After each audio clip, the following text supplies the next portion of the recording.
In today's weather video, we're going to be talking about the severe weather risk for the northern plains for the next couple of days. And we do have a flash flooding risk happening in the southeast, and we're going to be talking about the tropics today, including a named tropical storm. For severe weather, we do have a slight risk for the Dakotas today, at least most of North Dakota and South Dakota. Biggest risk are literally going to be everything. Wind risk, tornado risk, and the hail risk. They're all going to be right at the 5 to 15% risk. So if we can see for wind that it is right around that 15% chance, we go to hail right in the same area, that 15% chance. The tornado risk, we do have a 5% chance. The best areas would be right where the North Dakota and South Dakota border would be, mainly in, South Central North Dakota and North Central South Dakota will probably be our best areas for this, but we are going to have a little bit of a significant tornado risk for today. We do have a marginal risk from right where Canada is, kind of through the plains, and a little bit of the Midwest. This will be really including like Minnesota, Dakotas, mainly South Dakota, Iowa, Nebraska, and a little bit of Missouri. There is no confined slight risk, however.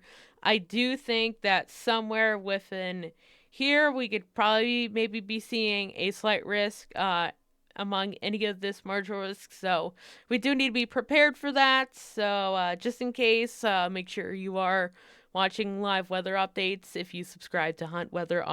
Now for tomorrow, we do have a hail risk, which will include kind of where the moderate risk area is. For the wind, however, it kind of excluded central Minnesota, so like International Falls still will be in it, and like the rest of the slight risk areas. I mean, obviously there probably will be a wind potential here, but not as much because the line is going to be breaking up kind of into two separate halves that are going to be, most major. 3, we do have a marginal risk, mainly for the northern plains and a little bit of the Pacific Northwest. We're still 3 days out, so this obviously is probably going to change. So there could be a slight risk in this as well. So we do need to be aware of that. Now, with these storms tonight, as they kind of roll on through, is that those storms will be moving through the Dakotas for tonight, and right where you can see all this red and this pink, this is where we're gonna see our severe stuff. And then we might even have a couple of pop-up cells right behind this that could produce any hail, tornadoes, or wind damaging winds as well. And then as we kind of move into through tomorrow, that is going to start moving through Minnesota. It won't be as strong. I mean, our biggest risk is probably going to be the hail and the wind risk, but there is a chance it could add that 2% tornado risk, and I truly do think that it will be possible. Now, here's a different perspective on this. As we kind of move through into this evening, into overnight, we can see that areas, especially for like southern Minnesota and northern Iowa, these storms for you guys, these are going to be moving right through overnight, probably around 2, 3, 4 a.m. possible. So make sure you do have those weather alerts on your phone, otherwise you won't know what's happening, and you'd really need to make sure, because that is probably the safest thing for you to do. Now, for excessive rainfall today, we do have a slight risk right around in the southeast here. So Carolinas and Georgia, be aware of some excessive rain possible. And later I'm going to be telling you guys about why we're getting a lot of rain in the southeast here. And this is going to be happening throughout the next, couple of days. So for day 2, we do have 2 areas of at least a marginal risk, even up here where our severe weather's happening. I do think that down here they might add a slight chance for excessive rainfall. And our biggest reason is that we are having a potential tropical storm developing here, which is bringing a lot of moisture into the mainlands here of the Carolinas and Georgia. So that's where we could be seeing quite a bit of our excessive rain. So we do need to be aware of that. Day 3, we are still going to have that chance down here in the Carolinas. And then up here in the very northern bit of the plains, right near the Canadian border, we could be seeing, isolated bits of excessive rainfall as well. And you can see that on day 4, we still have the same area down here. And then if I go into day 5, that threat is still going to be there. So, yeah, the southeast, we need to be aware of quite a bit of flooding that could potentially happen. We could say throughout probably the next day, some areas down here in South Carolina can see up to 5 inches possible.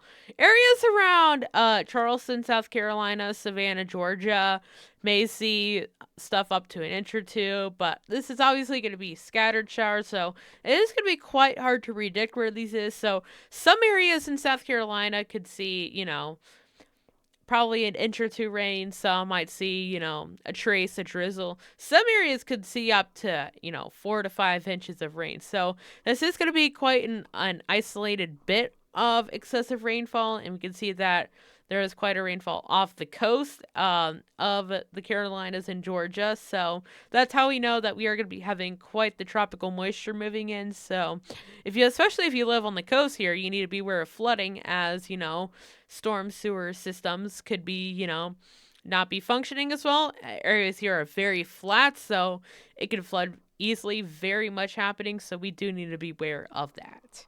Now, for the rest of the country, we could see that in the southeast, we are having kind of a bit of stuff. We could even have some of that tropical moisture reach up to the North Carolina and Virginia borders.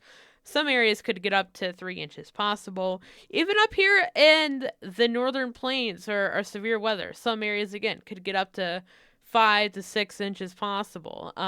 Large swaths of 1 to 2 inches are going to be expected, even over here into Canada. So where, Saskatchewan and Manitoba are, some areas up there could get 1 to 2 inches as well. Even a little bit of the Pacific Northwest too, 1 to 2 inches are bound to be happening. See right now is that we do have a lot of areas of interest growing. So we do have a tropical storm over here, tropical storm Dexter. That's going to be moving through the Atlantic. Is not going to be a threat to anybody at all. And it's probably also just going to be expected to be a tropical storm for a while, but at some point it'll eventually dissipate and go away. And down here towards the Pacific, right outside, Mexico and Guatemala, we do have a high risk of a disturbance forming around here. Unfortunately, coverage doesn't reach all the way down here, but we can see that we do have a little bit, of that moisture moving up to Mexico possible. We do have our main areas that we need to be concerned about over here. This disturbance is popping out right near Puerto Rico and the Virgin Islands. And then over here, right outside the Carolinas, Florida, and Georgia, we are also having a disturbance.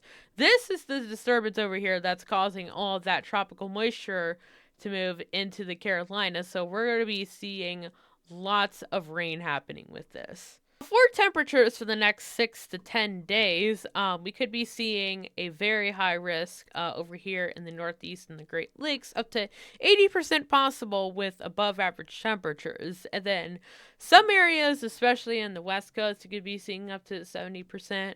Even down here in the Southeast, though, we could be, dealing with a little bit then cooler, but still mostly above chance of it, except if you're in Montana and North Dakota, we could be seeing your normal average temperatures, which is obviously good. The next 8 to 14 days or so, majority of the country is going to be above average. The East Coast has the highest chance of having the highest temperatures, is up, to 60 and 70%.